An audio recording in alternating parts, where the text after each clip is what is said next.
नमस्कार दोस्तों। आज की कहानी है कल्याणी। सुभद्रा कुमारी चौहान जी द्वारा लिखित।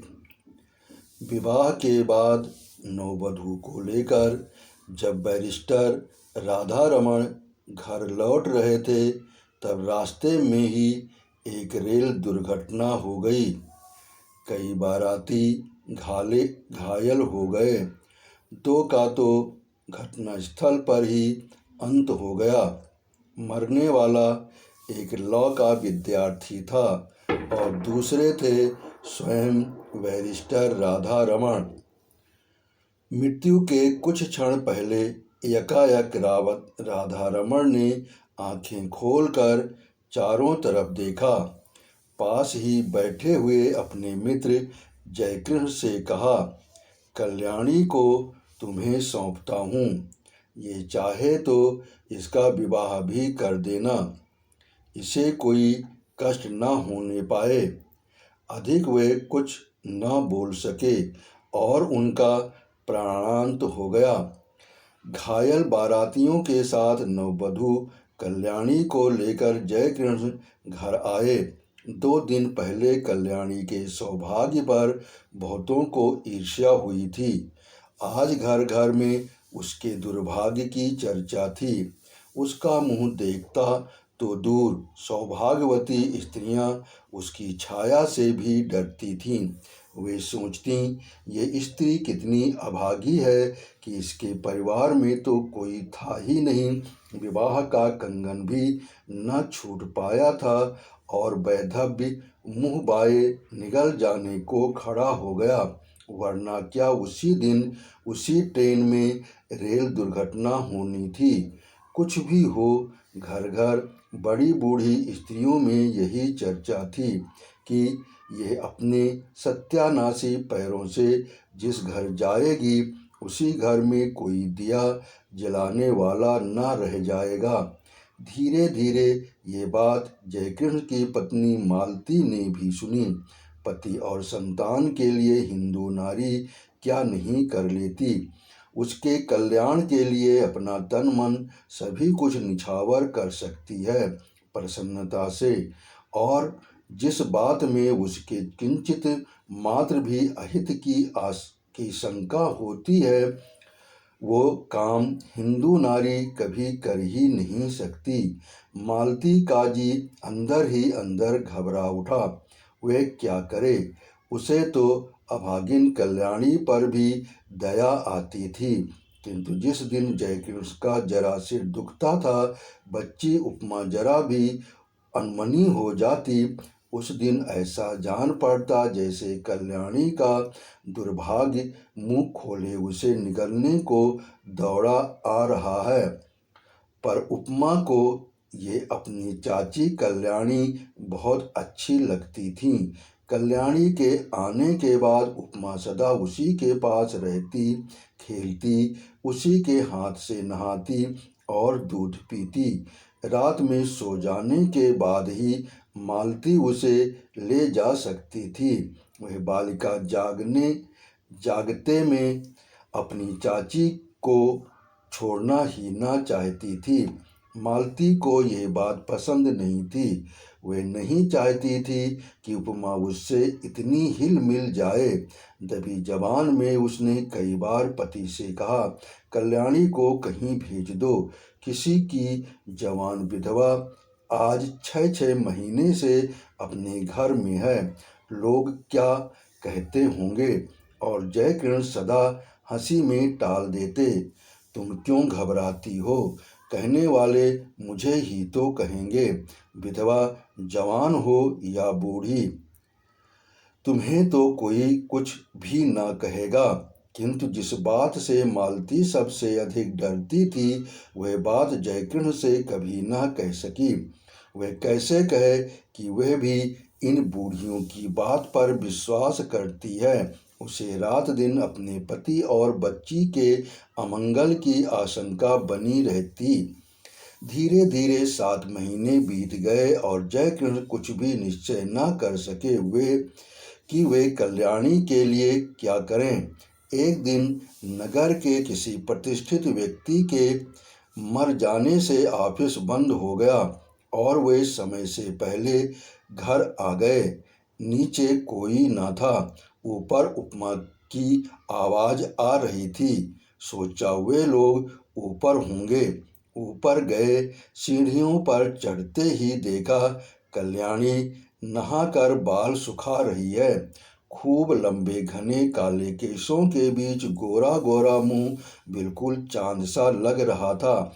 बड़ी बड़ी आंखों में एक विशेष प्रकार का आकर्षण था। ऐसा सौंदर्य तो जयकृष्ण ने कभी देखा ही न था। अंग प्रत्यंग से यौवन जैसे फूटा सा पड़ता था। क्षण भर निहारने का लोभ जयकृष्ण संवरण न कर सके और तभी कल्याणी की नजर जयकृष्ण पर पड़ी। उसने सिर ढक लिया। लज्जा की लाली उसके चेहरे पर दौड़ गई। उसका सौंदर्य दूना हो गया। इधर जयकृष्ण का अधीर मन बेकाबू हो चला। वे अब सीढ़ियों से ऊपर जाकर कुर्सी पर बैठ गए। कल्याणी से बोले, मुझे तुमसे कुछ बात करनी है कल्याणी। कल्याणी मरी जा रही थी। वे नहीं चाहती थी कि जयकृष्ण उससे ऐसे समय में कोई भी बात करें जब मालती घर में नहीं है। बात चाहे कुछ भी न हो, पर मालती को संदेह जरूर होगा, यह कल्याणी जानती थी। वे इसलिए चुप थी। पर जयकृष्ण फिर बोले। उनकी आवाज भारी और स्वर कांप रहा था। कल्याणी, मृत्यु के समय राधा रमण तुम्हें मेरे हाथों सौंप गए हैं। मेरा कर्तव्य तुम्हें सुखी बनाना है, किंतु सुख का मार्ग तुम्हें ही निश्चित करना होगा। कल्याणी ने आंखें उठाकर जयकृष्ण की तरफ देखा, किंतु देख न सकी। उनकी आंखों में उसने कुछ देखा, उसे अच्छी तरह न जान सकी कि क्या था, किंतु उस दृष्टि में कुछ था जिससे कल्याणी सिहर उठी। एक प्रकार की बिजली सी उसके सारे शरीर में दौड़ गई। ये उसका पहला अनुभव था। कल्याणी ने कहा, आप जो ठीक समझें करें, मैं कुछ नहीं जानती।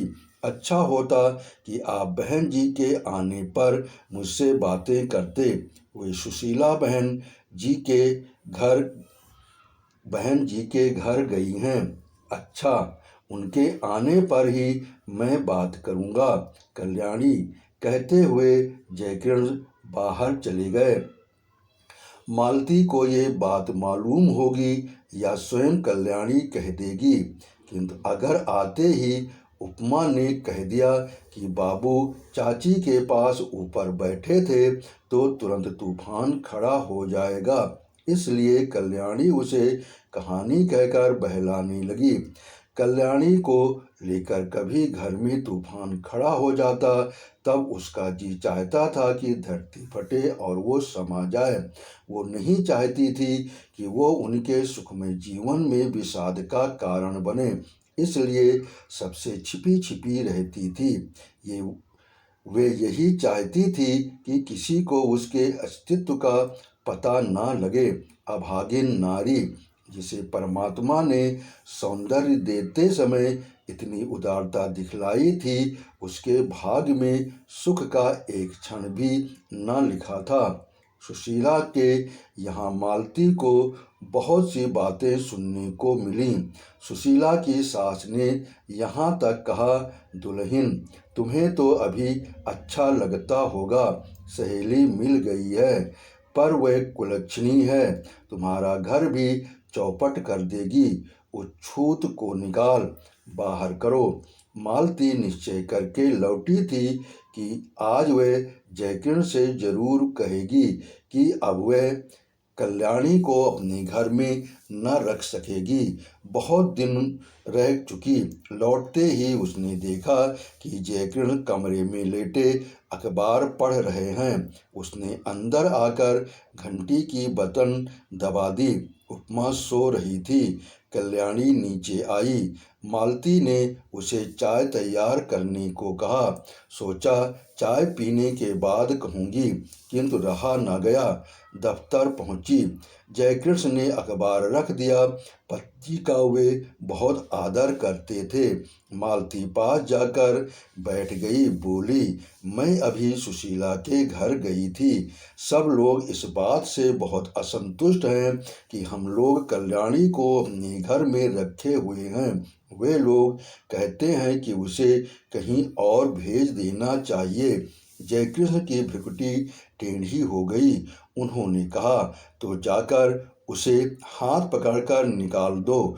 उनके स्वर में रूखापन था। उन्होंने करवट बदल ली। मालती चुपचाप चली गई। उसने सोचा, जान पड़ता है कि यह जीवन भर के लिए यहाँ आई है। कल्याणी चाय तैयार करके चाय की मेज पर सजाकर ऊपर चली गई। चाय पीते पीते जयकृष्ण ने पत्नी से कहा, जिसे ईश्वर ने ही कष्ट देने में कोई कसर नहीं की, उसे हम और क्या कष्ट दें। मरते समय राधा रमण उसे मेरे हाथों सौंप गए हैं।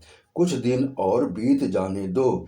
1 साल के बाद वो जो चाहेगी वही कर देंगे। पढ़ना चाहती है तो वहाँ भेज दूंगा। चाहेगी तो उसका पुनर्विवाह भी कर सकते हैं, पर वे मुझे या तुम्हारी बच्ची को नहीं खा सकती। बेफिक्र रहो। लोग कहते हैं, बकने दो। दुनिया में हर किसी को प्रसन्न रखने की कोशिश करने वाला किसी को भी प्रसन्न नहीं रख सकता। मालती बोली, मैं ये नहीं कहती कि उसे आज ही कहीं भेज दो, पर 15 दिन बाद मुझे माँ के घर जाना पड़ेगा। मेरी भतीजी का ब्याह है। कल्याणी यहाँ अकेली रहेगी। जयकृष्ण बोले, अकेली क्यों रहेगी? उसे भी साथ ले जाना। मालती ने उत्तर दिया, साथ कैसे ले जाऊंगी? शगुन साहित्य के दिन लड़की पर इसकी छाया पड़ी तो लोग तो बड़ी बूढ़ी विधवा की छाया से भी हल्दी चढ़ी लड़की को बचाते हैं। फिर जान ना पहचान ऐसी स्त्री को जबरदस्ती उनका मेहमान क्यों बनाऊं? उन्हें अच्छा न लगे तो? जयकृष्ण खींचकर बोले, तो फिर कल्याणी यहीं रहेगी। बुधिया की माँ को दिन भर रहने को कह देना। उसे कुछ और पैसे दे दिए जाएंगे। न चाहते हुए भी आखिर एक दिन कल्याणी को घर में अकेले छोड़कर मालती को जाना पड़ा। जाते समय बुधिया की माँ को उसने अच्छी तरह समझा दिया कि बाबूजी को खाना वही परोसेगी। कल्याणी से भी कह दिया था कि बाबूजी से जैसा पर्दा करती है वैसी ही करती रहे, और बुधिया की माँ रात दिन यहीं रहे। मालती चली गई। अब जयकृष्ण पाया देर से जाते और जल्दी लौट आते। कभी कभी वे दफ्तर जाते ही नहीं। ये बात ध्यान देकर कल्याणी ने देखा। बुधिया की माँ जो चौकीदारी पर नियुक्त थी वो कुछ समझ न सकी। पहले ही दिन खाना परोसने गई थी। जयकृष्ण की एक डांट लगते ही लौटकर बोली, बहू तुम ही परोसो, मुझसे न बनेगा। बाबूजी खुनसात हैं। कल्याणी को खाना परोस कर खिलाना ही पड़ा। यही तो जयकृष्ण चाहते थे।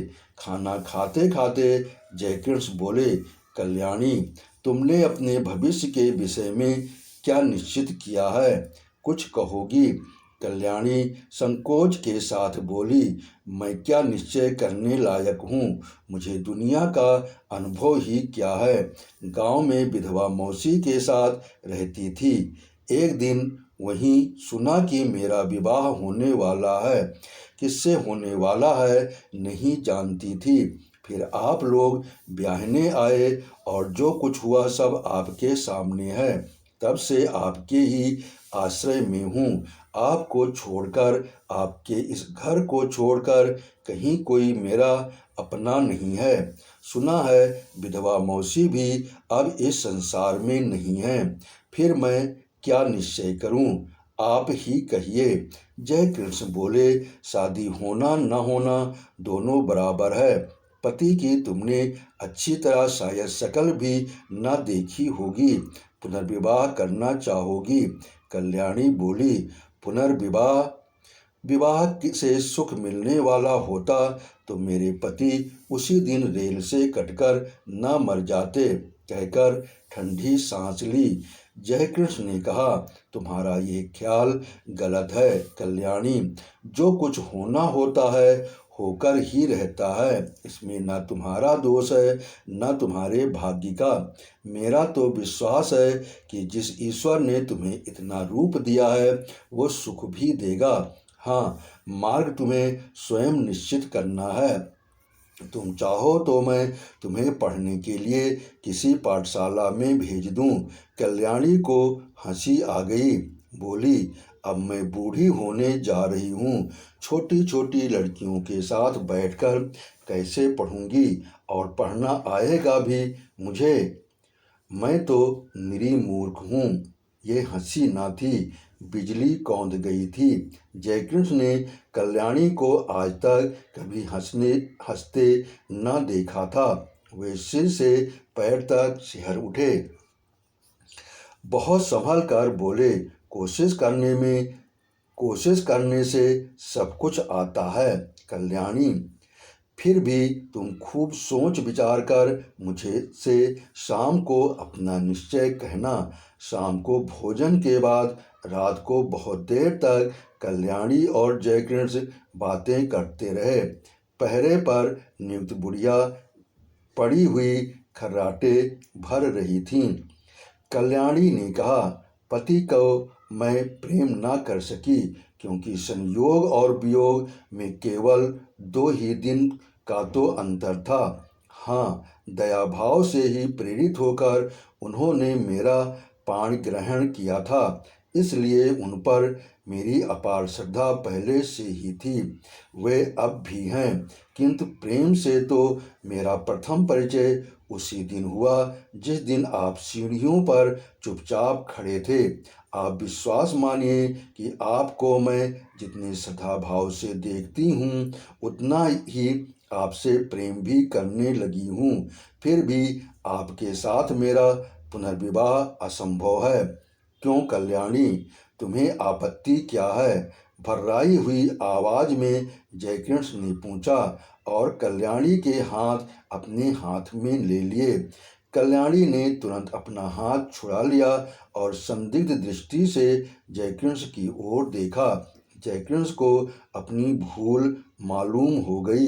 दोनों कानों में हाथ लगाकर बोले, भूल स्वीकार करता हूँ, अब कभी ना होगी। फिर कुछ रुक कर कहा, कल्याणी तुम मुझसे कभी न डरना। तुम्हारी इच्छा के विरुद्ध मैं तुम्हें कभी न छूऊंगा। पर ये बताओ कि जब पुनर्विवाह करने में तुम्हें कोई आपत्ति नहीं है और तुम मुझे प्रेम भी करती हो, तब तुम्हारा पुनर्विवाह मेरे साथ क्यों असंभव है? असंभव इसलिए है कि आप विवाहित हैं, कल्याणी ने निश्चय के स्वर में कहा। जयकृष्ण ने कहा, पर हिंदू शास्त्र के अनुसार एक पुरुष कई विवाह कर सकता है। फिर तुम वही सौभाग्य मुझे ही क्यों नहीं दान करती जो किसी दूसरे को मिलने वाला है? छी छी, कल्याणी बोली, आप क्या समझते हैं कि मैं किसी और से विवाह करूंगी? ये कभी न होगा। मैंने एक बार जिससे प्रेम किया उसी से प्रेम करती हुई मिट जाऊंगी। हिंदू नारी प्रेम करना जानती है, वो प्रेम का प्रतिदान नहीं चाहती। मैंने प्रेम किया, करती रहूंगी। ये बात दूसरी है कि प्रेम की प्रतिमा तक मेरी पहुंच ना हो सकेगी, और ये तो अपना अपना भाग्य है। कहती हुई एक दीर्घ निश्वास के साथ कल्याणी ने जयकृष्ण की ओर देखा। जयकृष्ण ने कहा, कल्याणी तुम अपना देखोगी या मेरा कुछ ख्याल करोगी? मैं पागल हो जाऊंगा। तुम्हारे बिना अब तो मुझसे एक पल भी नहीं काटा जाता, किंतु फिर भी तुम निश्चिंत रहना। मैं तुम्हें कभी हाथ न लगाऊंगा जब तक तुम्हारी आज्ञा न होगी। आधी रात को भी तुम मेरे पास उतनी ही सुरक्षित रह सकती हो जैसे सगे भाई के पास, क्योंकि मैं अधम नहीं हूँ, तुमसे प्रेम करता हूँ, तुम्हें पाने का इच्छुक हूँ, पर सत्य मार्ग से, कुमार्ग से नहीं। कल्याणी बोली, न मैं अपना कुछ देखती हूँ न आपका। सच ये है कि मैं मालती जीजी के सौभाग्य पर कुठाराघात न कर सकूंगी। उन्होंने मुझे कुसमय में आश्रय दिया है। जो कुछ बन सकेगा भला करूंगी, उनकी बुराई मुझसे न हो सकेगी। उनके भले के लिए मुझे अपना बलिदान भी करना पड़े तो सहर्ष कर दूंगी, मगर उनकी जिंदगी में कांटा बनकर न रहूंगी, पर मेरा जीवन कंटकमय बना दोगी। कहते जयकृष्ण ने ठंडी सांस ली और सतृष्ण नेत्रों से कल्याणी की ओर देखा। कल्याणी ने कहा, ये सब मानसिक विकार है, कुछ दिनों में अपने आप दूर हो जाएगा। आप समझते हैं मुझे कम कष्ट हो रहा है, मैं नारी होकर भी सब कुछ सहने को तैयार हूँ। आप तो पुरुष हैं, कठिनाइयों से लड़ने के लिए ही आपका जीवन है। मैंने मालती जीजी को पत्र लिख दिया है, वे आती ही होंगी। उनके आते ही मैं आपसे विदा ले लूँगी। विदा से पहले एक भिक्षा मांगती हूँ, केवल आपके चरणों की धूली, और मैं कुछ नहीं चाहती। आप मेरे देवता हैं। जयकृष्ण के पैरों के नीचे से जैसे धरती खिसक गई हो, घबराकर बोले, तुमने मालती को पत्र कब लिखा और क्या लिखा? लिखने से पहले मुझसे पूछा क्यों नहीं? कल्याणी बोली, मैंने और कुछ नहीं लिखा, यही लिखा है कि उपमा के बिना बहुत बुरा लगता है, तुम जल्द से जल्द चली आओ। और लिखती भी क्या, किंतु आपके साथ मेरा अकेला रहना उचित नहीं। हम दोनों एक दूसरे से प्रेम करते हैं, न जाने किस दिन क्या हो जाए, और मैं नहीं चाहती कि हमारे बीच में कोई भी ऐसी बात हो जिसे कलंक का स्वरूप दिया जा सके। जो कुछ तुमने किया ठीक ही किया कल्याणी, सो जाओ, रात बहुत हो चुकी है। और उठते हुए कल्याणी ने झुककर जयकृष्ण के पैरों को माथे से लगा लिया। जयकृष्ण बहुत उद्विग्न थे। कल्याणी ने ऊपर जाकर दरवाजे बंद कर लिए। जयकृष्ण खाट पर पड़े करवटें बदलते रहे, उन्हें नींद न आई। दूसरे दिन मालती दोपहर की ट्रेन से आ पहुंची। दफ्तर से लौटते ही जयकृष्ण ने देखा उपमा खेल रही है। रात भर सो न सकने के कारण उनका चेहरा उतरा हुआ था। मालती ने देखते ही पूछा, क्या तबीयत खराब थी, क्या हुआ? जयकृष्ण ने कहा, कुछ नहीं, सिर में बहुत दर्द है। अज्ञात आशंका से मालती सियर उठी। कल्याणी तो अभी है न इस घर में। उसने पूछा, तुम तो अपनी बात के आगे किसी की भी नहीं सुनते। कितनी बार कहा उसे कहीं भेज दो, पर जब तुम मानो तब ना। इस तरह तुम्हारे सिर में दर्द वर्द होता है तो मैं घबरा जाती हूँ। सभी लोग कहते हैं वह अभागिन है। जयकृष्ण का दूसरा ही भय था। वे यही सोच रहे थे कि कौन जाने कल्याणी है भी कि नहीं। उसने कहा था कि मालती के आते ही वो विदा ले लेगी। विदा का अवसर कहीं आ तो नहीं गया। जयकृष्ण का हृदय धड़क रहा था।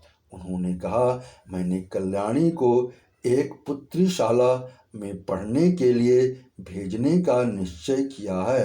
ये बात उसे भी मंजूर होगी, जरा उसे बुलाओ तो। मालती को इस बात से बड़ी शांति मिली। कल्याणी यहाँ से चली भर जाए, कहीं भी जाए, इसकी उसे चिंता न थी। उसने घंटी बजाई पर कोई ऊपर से न आया। तब उपमा को बुलाकर कहा, जा ऊपर से अपनी चाची को बुला ला। उपमा ने कहा, चाची ऊपर नहीं है। घबरा कर मालती ने ऊपर नीचे सभी कमरे खोज डाले। कल्याणी का पता नहीं लगा। जयकृष्ण पागल की तरह दौड़कर ऊपर गए। कल्याणी के बिस्तर पर उसके गहनों की पेटी रखी थी। उसके नीचे एक पत्र था। जाती हूँ। अपनी उपस्थिति से आप लोगों को जो कष्ट दिया या मुझसे जो अपराध हुए उनके लिए क्षमा कीजिएगा। मेरी खोज न कीजिएगा, व्यर्थ होगी। मेरे ये गहने उपमा के लिए हैं। अभागिन कल्याणी। आपने कहानी सुनी, इसके लिए आपका बहुत बहुत धन्यवाद। आपने सब्सक्राइब किया, इसके लिए मैं दिल से आभारी हूँ।